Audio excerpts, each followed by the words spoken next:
Donc les historiens disent que, ça c'est l'avis le plus juste, il est né l'année de l'éléphant. Et l'année de l'éléphant, comme vous le savez, c'est l'année où Abraha, donc qui était le gouverneur du Yémen pour le compte du Négus, il a décidé de venir attaquer la Kaaba. Ibn Ishaq, il raconte l'origine de cette histoire et je finirai par cela, Inch'Allah. Et la semaine prochaine, nous parlerons donc de la naissance du Prophète sallam, de l'allaitement par Halima. Et lorsque le Prophète sallam, donc son torse a été fendu, les anges sont venus le voir pour lui enlever donc un organe. Et nous parlerons de la naissance du Prophète sallam. Donc rapidement, concernant l'histoire de l'éléphant, l'année où est né le Prophète sallam.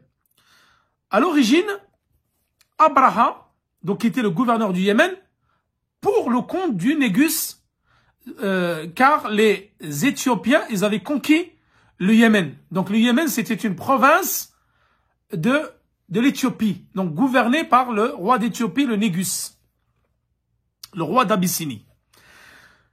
Ils ont vu que les gens, les Arabes, se préparaient pour le pèlerinage à la Mecque.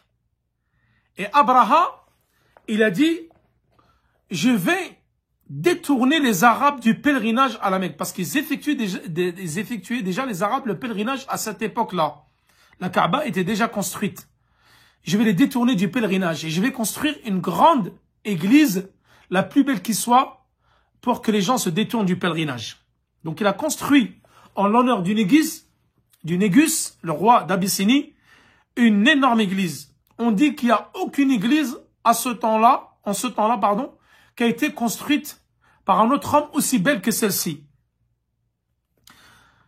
Et un homme de la tribu de Bani Kinana, lorsqu'il a entendu parler de cela, de ce projet de Abraha, il est parti dans cette église et il a fait ses besoins. Donc il a déféqué, il a posé ses excréments dans cette église. Donc il l'a sali. Et donc Abraha, il a souillé donc le plus magnifique endroit que Abraha avait construit au Yémen. Lorsqu'il a vu cela, Abraha, il a dit, qui a osé perpétrer ce sacrilège? On lui a répondu que c'était un homme de la Mecque qui avait entendu ce que tu avais dit. Il a juré qu'il se rendrait à la Kaaba pour la démolir. Donc il a écrit au Négus et il lui a fait part de son projet. Le Négus avait un éléphant qui s'appelait Mahmoud, très fort, très grand. Donc là, le Négus, il a accepté de lui envoyer cet éléphant-là pour qu'il aille détruire la Kaaba. Donc Abraha, il a pris la direction avec son armée, la direction de la Kaaba. Et les Arabes, quand ils ont entendu cela, ils se sont mis en travers de son chemin et ils ont décidé de le combattre parce que la Kaaba était sacrée pour tous les Arabes. Et il y avait un notable de la famille royale du Yémen qui s'appelait Dhu Nafar. Il a tenté de s'opposer à Abraha en le combattant, mais Abraha l'a défait et l'a fait prisonnier. Et celui-ci, il a dit, oh roi, épargne-moi, je serai un bien pour toi. Donc il l'a épargné. Ensuite, il a continué son chemin jusqu'à arriver dans la tribu de At-Tama. Il a été attaqué par Nufayl ibn Habib. Pareil, Abraha il l'a contré et il l'a battu et ensuite il l'a fait prisonnier. Il lui dit, laisse-moi la vie sauve et je serai un bien pour toi. C'est-à-dire que je serai un guide pour te montrer le chemin jusqu'à la Kaaba. Ensuite, il y a eu d'autres personnes qui se sont mis en travers de son chemin jusqu'à qu'Abraham, il est arrivé aux alentours de Mecca. Donc là, il a pris du bétail, il avait pris 200 chameaux de Abd al-Muttalib, donc qui était le grand-père du prophète sallam. Lorsqu'il a entendu cela, il a envoyé un messager pour qu'il parle à Abraham pour qu'il lui rende ses 200 chameaux.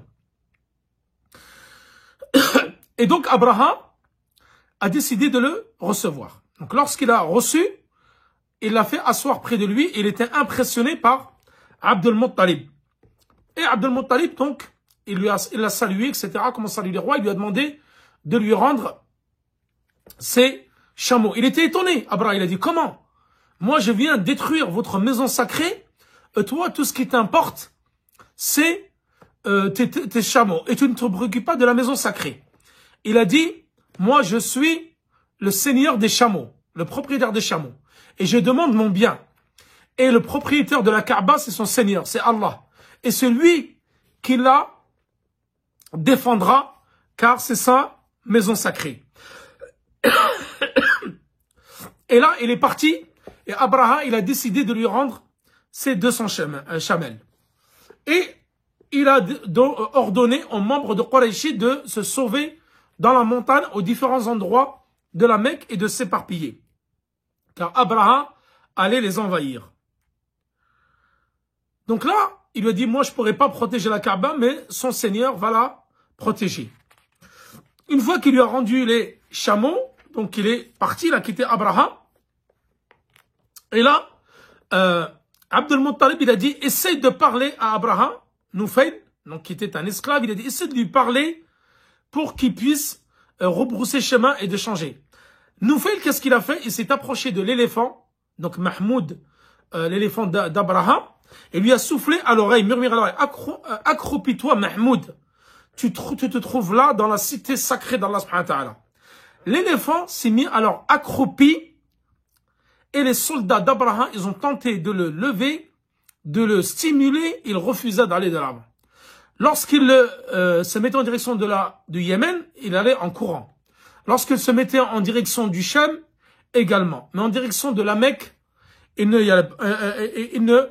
se levait pas. Et là, c'est Allah subhanahu wa ta'ala, donc Nufayl, il s'est enfui à toute vitesse pour rejoindre les montagnes de Mecca. Et c'est là qu'Allah subhanahu wa ta'ala a envoyé donc les oiseaux avec dans leur bec, dans leur pack des pierres. Et ils ont attaqué l'armée d'Abraha et les ont entièrement décimés. Donc ils se sauvaient de tous les côtés et ne retrouvaient pas Nufayl pour leur indiquer la direction la direction du Yémen. Et donc Abraha également a été atteint de la maladie qui a touché son corps et il est mort sur le chemin et ainsi que son armée. Donc avec cela, nous avons donc fini l'épisode consacré de l'année de l'éléphant, l'année pendant laquelle le prophète sallam est né. Et la semaine prochaine, Inch'Allah, nous attaquerons directement l'adolescence du prophète sallam et puis quand est-ce qu'il était allaité par Halima. Et ensuite, lorsqu'il a été adopté par son oncle, ensuite par son grand-père, et son voyage à Sham, et le mariage avec sa femme Khadija. Wa sallallahu ala nabina Muhammad wa ala alihi wa sahbihi wa sallam, wallahu ta'ala a'la wa a'lam. Donc nous avons déjà fini ce premier cours, et je vous donne rendez-vous, Inch'Allah, mardi prochain. Assalamu alaikum wa rahmatullahi wa barakatuh.